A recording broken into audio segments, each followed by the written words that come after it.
নমস্কার, শুভ সন্ধ্যা। নিউজ ভ্যানগার্ডের পর্দায় আপনাদের সকলকে স্বাগত। আমি সুপ্রীতি রয়েছে আপনাদের সঙ্গে। শুরুতেই জন্মাষ্টমীর আন্তরিক প্রীতি এবং শুভেচ্ছা নিউজ ভ্যানগার্ড পরিবারের পক্ষ থেকে আপনাদের সকলের জন্য। নজর রাখবো সংবাদের দিকে। এই মুহূর্তে রানীর বাজার উত্তপ্ত। গতকালকে সন্ধ্যের পর থেকে উত্তেজনা ছড়ায় রানীর বাজারে, যেখানে দুই গোষ্ঠী সংঘর্ষকে কেন্দ্র করে উত্তেজনার পারদ ক্রমশ চড়তে থাকে রানীর বাজারে। ইতিমধ্যে পুলিশ থেকে শুরু করে প্রশাসনিক টিম ঘটনাস্থলে ছুটে যায়। পরিস্থিতি এখন যথেষ্ট নিয়ন্ত্রণে রয়েছে, এমনটাই দাবি করা হয়েছে প্রশাসনের পক্ষ থেকে। তবে অন্যদিকে দাঁড়িয়ে রাজনৈতিক নেতৃত্বরাও এই মুহূর্তে রানীর বাজারকে কেন্দ্র করে সরব হয়েছেন। বামেদের বিশেষ করে ভূমিকা পরিলক্ষিত। রানীর বাজারে হিংসায় ক্ষতিগ্রস্তদের ক্ষতিপূরণের দাবি তুলেছে বামেরা।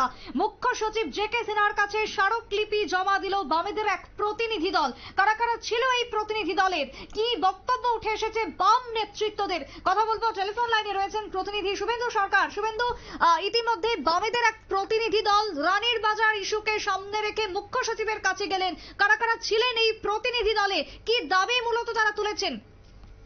একেবারে দেখো, সুপ্রীতি, প্রতিনিধি দলের মধ্যে ছিলেন পবিত্র কর, রতন দাস, মানিক দে এবং আরো বেশ কয়েকজন বাম নেতারা ছিলেন। তারা গিয়েছিলেন, আজকে দেখা করে এসেছেন এবং কিছুক্ষণ আগেই তারা দেখা করে এসেছেন। এবং তাদের যে মুখ্য দাবি সেটা হচ্ছে রানীর বাজারের এই হিংসায় যারা ক্ষতিগ্রস্ত হয়েছে মূলত তাদের যথাযথ ক্ষতিপূরণ দিতে হবে। পাশাপাশি এলাকায় পুলিশি সুরক্ষা, পুলিশি নিরাপত্তা আরো বাড়াতে হবে। পাশাপাশি পুলিশ পিকেটিং থেকে শুরু করে সমস্ত রকমের নিরাপত্তা সাধারণ মানুষকে দিতে হবে। দেখো, এটা হচ্ছে গিয়ে প্রাইমারি তাদের দাবি এবং এই নিয়ে তারা মুখ্য সচিবের সঙ্গে দেখা করেছেন, স্মারকলিপি জমা দিয়েছেন। তার পাশাপাশি তারা কিন্তু একাধিক অভিযোগ করেছেন। সূত্রের খবর, দেখো, সূত্র মারফত আমরা যেটা জানতে পারছি, এই ঘটনার পিছনে কিন্তু পূর্ববর্তী পরিকল্পনা রয়েছে এবং যে কারণে এই যে ঘটনা বা ধর্মীয় আবেগকে সামনে রেখে এই যে ঘটনা করা হয়েছে তার পিছনে কিন্তু বহিরাগতদেরও মদত রয়েছে, এমনও কিন্তু অভিযোগ করছেন অনেকেই।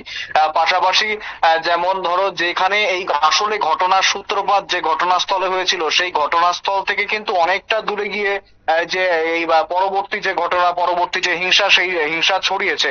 আর সুতরাং স্বাভাবিকভাবেই সে বোঝা যায় যে এই যে ঘটনা বা এই গোটা ব্যাপারটা পূর্ব পরিকল্পিত এবং পাশাপাশি স্থানীয় লোকেরা কিন্তু খুব কম ছিলেন। অর্থাৎ মানে যারা স্থানীয় সূত্রে আমরা যেটা জানতে পাচ্ছি যে যারা এই ভাঙচুর চালিয়েছেন বা যারা এই হিংসা ঘটনা চালিয়েছেন সেখানে কিন্তু সেই দলের মধ্যে স্থানীয়রা ছিলেন না।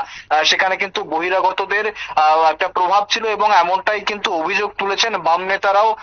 সেই সূত্র কিন্তু জানা যাচ্ছে। পাশাপাশি যে সূত্রে জানা যাচ্ছে যে অন্যান্য বিশেষ সংগঠন তাদের কিন্তু এই ধরনের মৌলবাদী সংগঠন, ধরনের যে সমস্ত সংগঠন রয়েছে যারা ধর্মীয় সংগঠন, তাদের মদতেই কিন্তু এই ঘটনা হয়েছে, এমনটা কিন্তু অভিযোগ করছেন বামেরা। সুপ্রীতি, একেবারেই। এবং সেই জায়গায় দাঁড়িয়ে আজকে প্রতিনিধি দল যখন দেখা করলেন, যখন কথা বললেন, তারপরে মুখ্য সচিবের পক্ষ থেকে ঠিক কি আশ্বাস দেওয়া হয়েছে, জানা গেছে কি? একেবারে মুখ্য সচিব কিন্তু জানিয়েছেন যে নিরাপত্তা ব্যবস্থা অবশ্যই থাকবে এবং ইতিমধ্যে আমরা দেখেছি ডক্টর বিশাল কুমার সেখানে 163 মানে ভারতীয় ন্যায় সংহিতার যা আগে ছিল 144 ধারা, বর্তমানে সেই ভারতীয় ন্যায় সংহিতা অনুযায়ী 163 ধারা জারি করা হয়েছে। 5 জনের বেশি জমায়েত একেবারে নিষিদ্ধ। পাশাপাশি তোমার যে সমস্ত এমার্জেন্সি ছাড়া যে সমস্ত ভেহিকলস মুভমেন্ট সেগুলো কিন্তু স্তব্ধ করে দেওয়া হয়েছে। 28 তারিখ 1টা পর্যন্ত সেই নির্দেশিকা কিন্তু থাকছে এবং পাশাপাশি পুলিশ কিন্তু সেই তদন্ত শুরু করেছে। আমরা কথা বলার চেষ্টা করেছিলাম, তবে এখনো পর্যন্ত কিন্তু পুলিশের কারোর সঙ্গে যোগাযোগ করা যায়নি। একেবারেই তাই। ধন্যবাদ তোমায় শুভেন্দু। অর্থাৎ এই মুহূর্তে দাঁড়িয়ে ইতিমধ্যে রানীর বাজার যা গোষ্ঠী সংঘর্ষকে কেন্দ্র করে উত্তপ্ত হয়ে ওঠে, তবে পরিস্থিতি এখন যথেষ্ট নিয়ন্ত্রণে রয়েছে। পুলিশ প্রশাসনের টিম রয়েছে, একই সাথে 163 ধারা জারি করা হয়েছে বিএনএস এর আন্ডারে, যেখানে 5 জনের বেশি জমায়েত একেবারে নিষিদ্ধ। অন্যদিকে যানবাহন চলাচলের ক্ষেত্রেও নিষেধাজ্ঞা জারি করা হয়েছে। অস্ত্র থেকে শুরু করে কোনো কিছু নিয়ে এখন প্রবেশ করা যাবে না জিরানিয়ার রানীর বাজারে, এমনটাই জানিয়ে দেওয়া হয়েছে প্রশাসনের পক্ষ থেকে। ছোট্ট একটা বিরতির পর ফিরবো, সঙ্গে থাকুন।